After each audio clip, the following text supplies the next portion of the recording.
जय हिंद साथियों। आज हमारा हिस्ट्री का तीसरा क्लास है, जिसमें हम देखेंगे पूर्व वैदिक काल एंड वैदिक काल। तो चलिए शुरुआत करते हैं। ये पूर्व वैदिक काल अवस्था में क्या था। तो पहला इसमें देखें हम क्यों राजनीतिक स्थिति क्या थी पूर्व वैदिक काल में। अब देखिए, जन आधारित शासन था। पूर्व वैदिक काल में राजनीतिक स्थिति में हम देख रहे हैं कि क्या है, जन आधारित शासन था। राजा का कार्य सीमित था, रक्षा करना और यज्ञ करना, ये दो काम था। सभा और समिति जैसे जनसभाओं का प्रभाव था। राज्य सीमित क्षेत्र तक फैले होते थे। ये उसकी क्या है, पूर्व वैदिक काल की जो राजनीतिक स्थिति थी, ये चार स्थिति बताया गया है कि जन आधारित शासन था, राजा का कार्य सीमित था, रक्षा करना और यज्ञ करना, सभा और सीमित जैसे सभाओं का प्रभाव, राज्य सीमित क्षेत्र तक फैल। अब हम देखते हैं सामाजिक व्यवस्था में। तो सामाजिक व्यवस्था में क्या था, समाज जो है पितृसत्तात्मक था। सामाजिक व्यवस्था क्या है, पितृसत्तात्मक था। वर्ण व्यवस्था लचीली थी, प्रायः कर्म आधारित थी। महिलाओं को शिक्षा व यज्ञ का अधिकार था। संयुक्त परिवार प्रचलित थे। ये सामाजिक व्यवस्था में हम लोग देखे हैं कि समाज पितृसत्तात्मक था, वर्ण व्यवस्था लचीली थी, कर्म आधारित थी, महिलाओं को शिक्षा व यज्ञ का अधिकार था, संयुक्त परिवार प्रचलित थे। अब देखते हैं कि अर्थव्यवस्था पूर्व वैदिक काल में अर्थव्यवस्था कैसी थी। तो इसमें हम देखते हैं कि अर्थव्यवस्था मुख्यतः पशुपालन आधारित थी।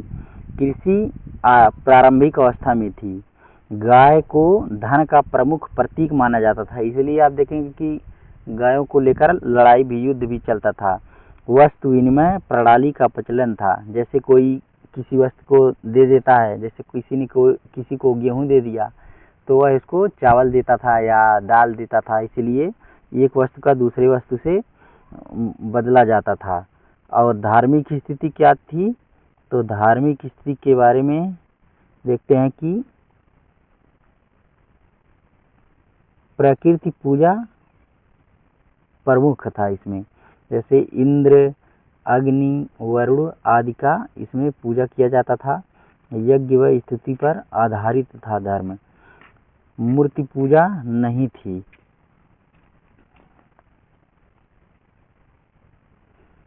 और जीवन सरल और धार्मिक विश्वास अधिक उदार थे। जीवन सरल था और धार्मिक विश्वास अधिक उदार थे।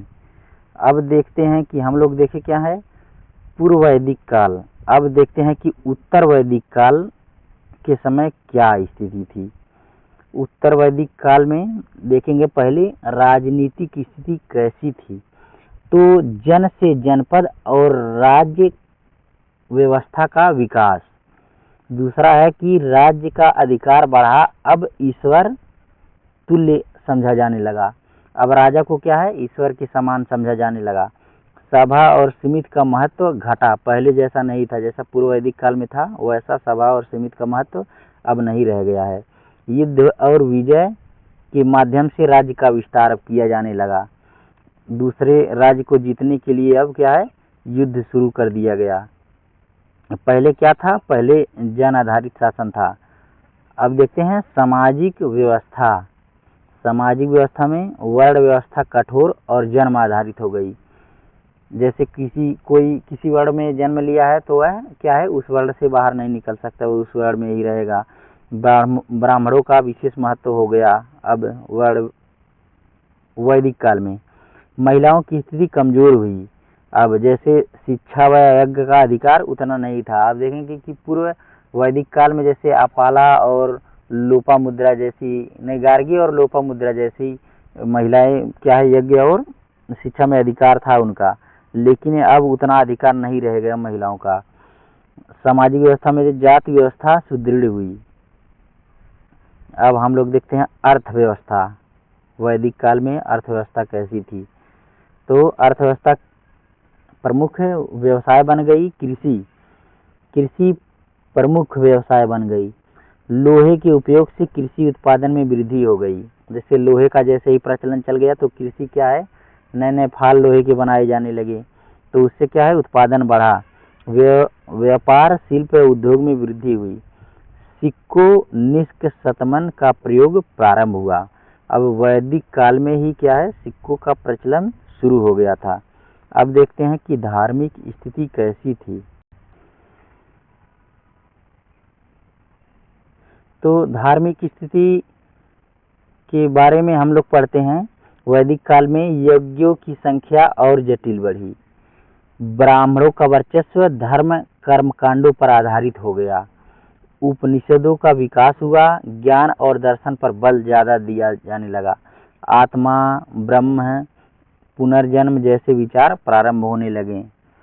तो ये था हमारा पूर्व वैदिक काल और वैदिक काल। ये दोनों में डिफरेंस आप लोग देख चुके हैं। अब मिलते हैं अगली क्लास में, तब तक के लिए बाय।